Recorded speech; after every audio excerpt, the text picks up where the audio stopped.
নমস্কাৰ বন্ধু বান্ধৱীসকল, কি খবৰ আপোনালোকৰ? আশা ৰাখিছোঁ সকলোৱে ভালে আছে, আমিও বাৰু ভালে আছোঁ। আজি এটা বিশেষ দিন, আপোনালোকৰ হয়তো কিছুমানে জানে কিছুমানে নাজানিবও পাৰে। মই আচলতে এই বিশেষ দিনটোৰ বিষয়ে আগতে জনা নাছিলোঁ, যিহেতু আমাৰ সেইফালে অসমৰ ফালে তেনেকৈ উদযাপন কৰা নহয়, এইটো বহুত কম সংখ্যকে উদযাপন কৰে। আজি পবিত্ৰ শাওণ মাহৰ হাৰিয়ালি টিজ ডে', তো তাৰ বিশেষ দিনটোত আপোনালোক সকলোকে বহুত বহুত শুভকামনা যাচিলোঁ, বহুত শুভকামনা থাকিল। আজিৰ এই দিনটো মোৰ কাৰণে এটা কি হ'ব, বহুত চেলেঞ্জৰ আছিলে। এইকাৰণে চেলেঞ্জৰ বুলি কৈছোঁ, আপোনালোকক ভাবিলোঁ শ্বেয়াৰ কৰোঁ মোৰ মনৰ কথাখিনি, সেইকাৰণে ভিডিঅ'টো লৈ আহিলোঁ।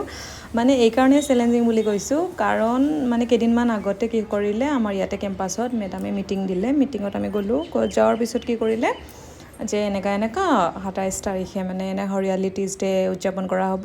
তাৰ কাৰণে আপোনালোক সকলোৱে কি কৰিব, গ্ৰীণ কালাৰৰ ড্ৰেছ কোড এটা ৰখা হৈছে, গ্ৰীণ কালাৰৰ ড্ৰেছ পিন্ধি আহিব। তাৰ কাৰণে মই চক খাই গ'লোঁ, এইকাৰণে কাৰণ যিহেতু মই কিবা এটা প্ৰগ্ৰাম হ'লে গৈ ভাল পাওঁ, কিন্তু মোৰ গ্ৰীণ কালাৰৰ এটাও ড্ৰেছ নাই। হঠাৎকৈ কি হ'ল, যিটো কম সময়ত লাগে ড্ৰেছ এযোৰ কি কৰিলোঁ, ফ্লিপকাৰ্ট অনলাইন তোৰত বিচাৰি এযোৰ পচন্দ কৰিলোঁ। এতিয়া আমাৰ অসমৰ হাতে বোৱাবোৰ মোৰ বহুত ভাল লাগে, কিন্তু যিহেতু আমাৰ কোৰিয়াৰত পঠাই দিলেও ইমান সোনকালে আহি নাপায়, সেইকাৰণে ফ্লিপকাৰ্ট মিছ' সোনকালে যিহেতু পোৱা যায়, তো মই মিছ'ৰ পৰা অৰ্ডাৰ কৰিলোঁ এই কাপোৰযোৰ। আপোনালোকে জনাবচোন কেনেকুৱা লাগিছে।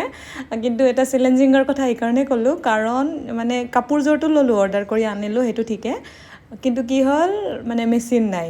মইতো যিহেতু আমি ইয়াত আৰু এবছৰমানহে থাকিম কিজানি, মেচিনটো লোৱা নাই। এতিয়া সৰু সুৰা কামৰ কাৰণে এতিয়া দৰ্জীৰ ওচৰলৈ গুচি যাওঁ। কিন্তু কি হ'ল, এই কাপোৰযোৰ আমাৰ মেখেলা চাদৰ ইয়াতে আনকি ইয়াতো শাৰীও নিপিন্ধে না, চুৰিদাৰে পিন্ধে।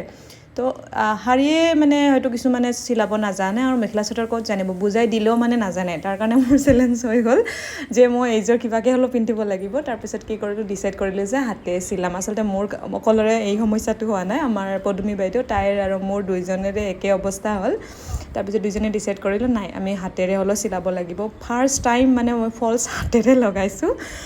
এতিয়া তাকো ফল্ছ আমাৰ মেখেলা চাদৰৰ যিটো লগাওঁ সেইটো পোৱা নাই, এইটোও একেই কিজানি, অকণমান পাৰ্থক্য আছে, এইটো চুৰিদাৰত লগোৱাহে ফল্ছ হয়। তাৰপিছত এইটোকে লগালোঁ বাৰু, আৰু চুলৰ সূতাখিনিও বিচাৰি আমাৰ পদুমী বাইদেৱে তাইৰ কাৰণেও পালে, মোৰ কাৰণেও লৈ আহিছে, বিচাৰি হাবাথুৰি খাই কোনোমতে পালে। এতিয়া সম্পূৰ্ণ ৰেডি কৰিলোৱে যেনিবা ড্ৰেছযোৰ। আপোনালোকে জনাবচোন কেনেকুৱা লাগিছে, আৰু যদি ভাল লাগিছে, কাৰোবাক যদি লাগে মোক কমেণ্ট কৰিব, মই লিংকটো পঠাই দিম। মিছ'ত বহুত কম দামত পাইছোঁ, 600 কিমান টকাত পালোঁ বাৰু।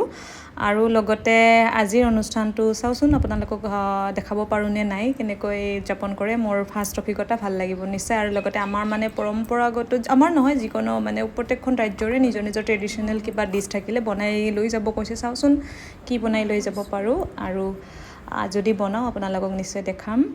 এতিয়া আপোনালোকে জনাওকচোন কি বনাই লৈ গ'লে ভাল হ'ব। আমাৰ অসমীয়া ডিছ মই বিচাৰি এতিয়াও ডিচাইড কৰিব পৰা নাই, ভাবি ডিচাইডে কৰিব পৰা নাই যে কি বনাই লৈ যাম। এতিয়া ফাইনেলি মোৰ কাপোৰযোৰ কমপ্লিট অৱস্থা, কেনেকুৱা লাগিছে কমেণ্ট কৰি জানিব। মোৰ কিন্তু ভাল লাগিছে দেই।